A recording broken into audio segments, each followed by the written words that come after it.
It just feels good. I know. I have the best job in the world. Welcome back to More Up North. I know, it's so great. You go sit in a room with lots of hot lights and people clap. I love it. I'm really excited tonight for our interview. He's the Democratic gubernatorial candidate running with Diane Benson. He served in the State House of Representatives from 1996 to 2006 as minority leader. He was ahead of the FBI in calling out the corruption in Juneau with his now famous "This is our house" speech, which was more like "This is our house" speech. Please welcome Ethan Berkowitz.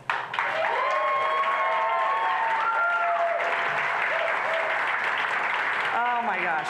So, you know, we've talked about this. I know other people have talked to you about this, but it seems as though right now the media, the oxygen has been sucked out of the election cycle onto another race with some crazy guy with a beard and a lady that won't go away. How's it? I mean, we are having a governor's race. Are you talking about the woman from Wasilla? Yes, with a beard. Yes, exactly. Okay. So, you know, not a lot, as much attention has been on the governor's race, and you guys are both, Sean Parnell, pretty drama-free. I mean, there's nobody out there refusing to let go of personnel records or, you know, lying about subsidies or making any sort of really super outrageous statements. So, you know. Do you want me to remedy that, or do you just want me to not answer the question? No, what I want you to, I want to know how this race is going, because this doesn't have as much coverage as other races. This race is going great from our perspective. We've been flying low, we've been flying fast, and we're closing in on where we need to be. And I'm really excited about the things we've done and where we're going to wind up on November 2nd. I have absolute confidence if we continue to do what we've been doing, we're going to win this race. So the trajectory is good in your polling, and the polling is great. People are coming together. We're gathering support from all across Alaska. There's a groundswell in favor of the ideas we put forward, and an incredible disenchantment with a governor who does absolutely zero. That's kind of true. I mean, Don Young called him that, didn't he? Captain Zero. I kind of disagreed with Don Young only to the extent that it was more like private. You know, the low-ranking zero. But what he has done, though, is he's spent a lot of money, Sean Parnell has, on going after the federal government, whether it be on healthcare issues or environmental issues. And well, he gets his lawyers to do it. He doesn't actually do it himself. What does he do?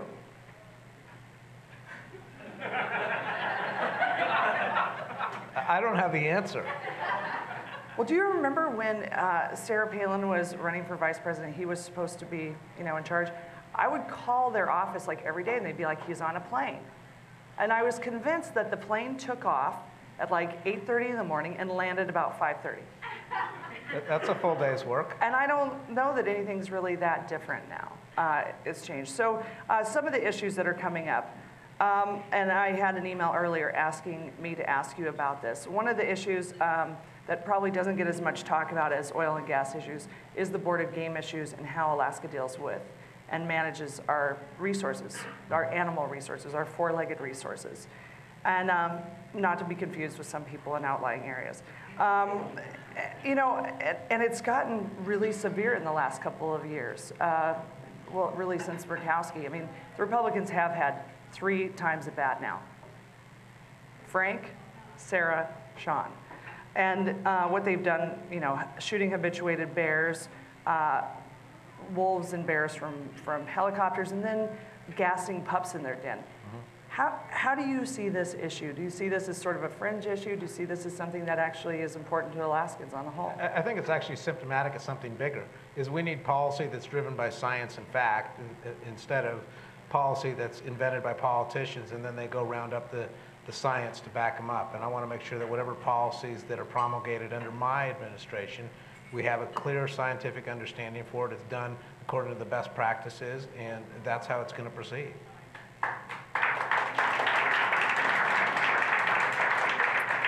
A lot of our economy right now depends on ecotourism, if you want to call it that or not. There's a lot of people that come to Alaska and they take pictures of how pretty it is, you know, and don't have to take anything away other than just what they saw in their experience. How important is that, do you think, to our economy, and do you think that it gets the attention? It doesn't get the attention it needs because it isn't as big as it should be. And it's a different class of tourist than comes up on the cruise ships. And we need to have more people like that, because those are the folks that spend money in Alaskan establishments that aren't spending it in the cruise industry gift shops and the cruise industry hotels, but these are real Alaskan establishments, and they benefit mom and pop Alaskan stores. And I'd like to see much more of that happen.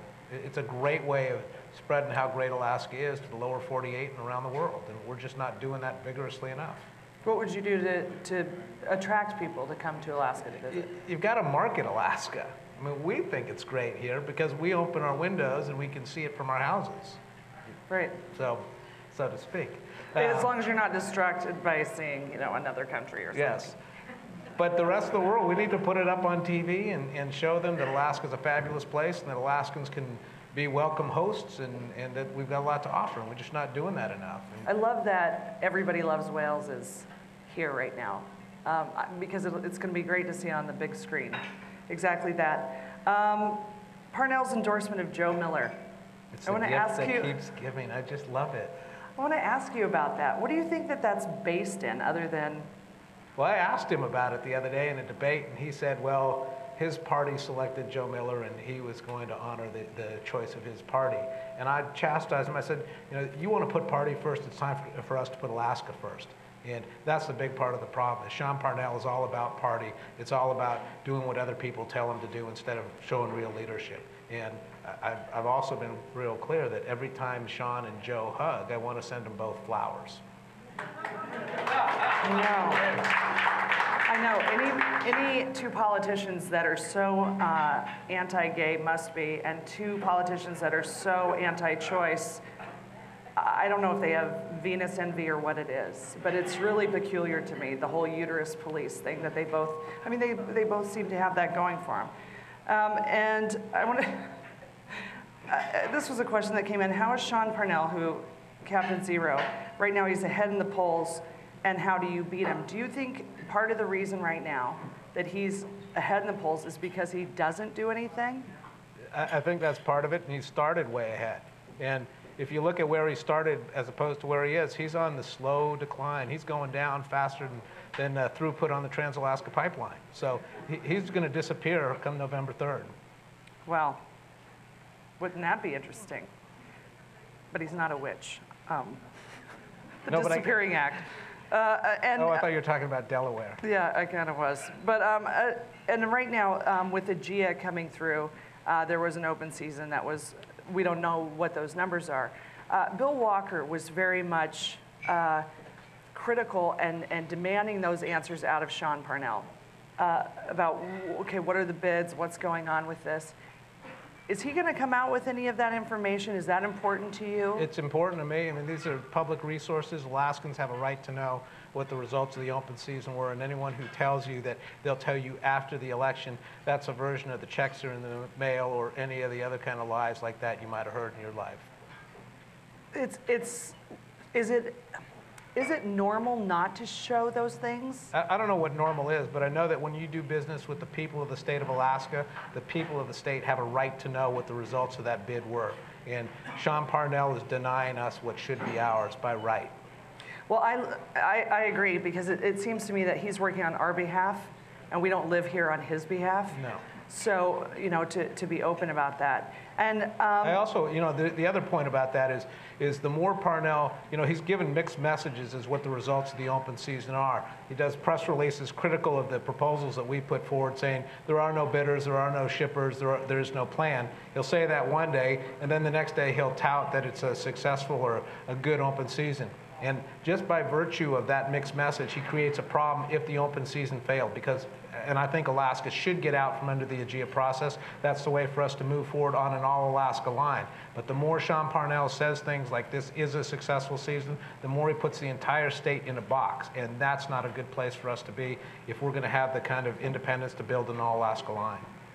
I think that, the energy issues are so important to us, but what we've been able to get, what we've got in a savings account right now, and how it's being handled by Sean Parnell has been really disappointing, whether it be him vetoing renewable energy projects, but more specifically is his issues when it comes to violence against women and children in this state. I talked to him with this whole choose respect thing, and he had said, oh yeah, it's really important, and we need to put I'm going to put 10% of the village safety officers, online to come up, admitting that he was not taking care of 90% of the village safety officers to actually be in a position to respond to violence and rape and incest in rural Alaska, not to mention what happens here.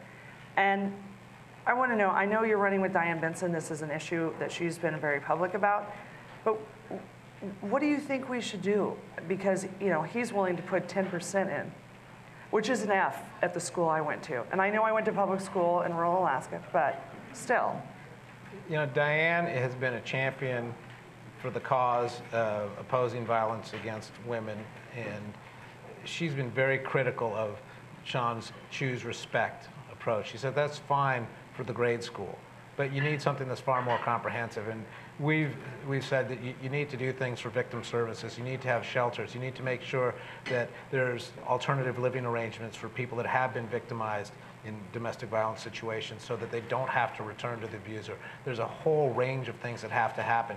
And just by focusing on a narrow piece, just a piece of the law enforcement proposal, you aren't doing everything that can be done to protect the victims in this state. And there's a big difference between launching a proposal and grabbing a headline and actually doing the hard work that comes behind it to make sure that people of this state are safer. And Sean Parnell has not done anything to make the people of the state substantially safer, and he should be held to task for that. He should be held accountable.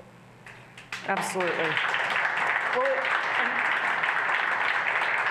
and I know there are some people that are like, well, is that really a big issue? But you look at our statistics. You look at that, you want to talk about Alaska exceptionalism. Yeah, we're number one. We're number one for violence against women. And, I don't know if we go to the tarp and shovel solution or, go hillbilly justice on this or what, but it seems that we aren't able to get those numbers down. What would you do? You've got to have this comprehensive approach, and we haven't done that. And it's not more than law enforcement. It's about victim services. It's about drug and alcohol treatment and counseling. It's about providing ways out of these vicious cycles. And there's a range of things that have happened, and we've advanced some of them. People can check them out. The proposals we've had, we've talked about them in different forums. But doing just this one thing, grabbing a headline, which is what the Parnell approach has been, is just not good enough, and people need to reject it. If people want to do something, you got to do something. Using just words and not backing it up with action is wholly inadequate. Well, it's not working. And when it's you look at, it's not working, and people are paying the price. When you politicize victims and you put them in the public spotlight and don't really offer solutions, you're not making their lives safer and better. And that is something that I find reprehensible, and I find it reprehensible not just as someone who worked with criminal victims. My wife's worked with victims of domestic violence, but having someone like Diane Benson on the ticket, where it is such an intimate part of who she is and the reason why she's involved in politics, it's insulting. It is when you're talking to someone who is a statistic. Right. So many. Tell people what they can do to help you. Well, I need people's votes. I need their money. I need their labor. I need them to get out and spread the word that the Berkowitz-Benson team, we're full of ideas. We're about making sure that Alaska moves forward, that we cannot afford more of the stagnation that Alaska's had under the last 2 administrations, 2.5 administrations, I guess. I'm not sure how you do the math on this anymore. Is he 0.5? Yeah. He's been governor for 0.5 of a term? Is that kind of how it goes? That's a bigger number than Don Young gave him. Oh, that's true. Thanks for coming in and talking to us, Ethan Berkowitz. It's great seeing you. I look forward to coming back. All right. We'll be back with some more up north in our panel.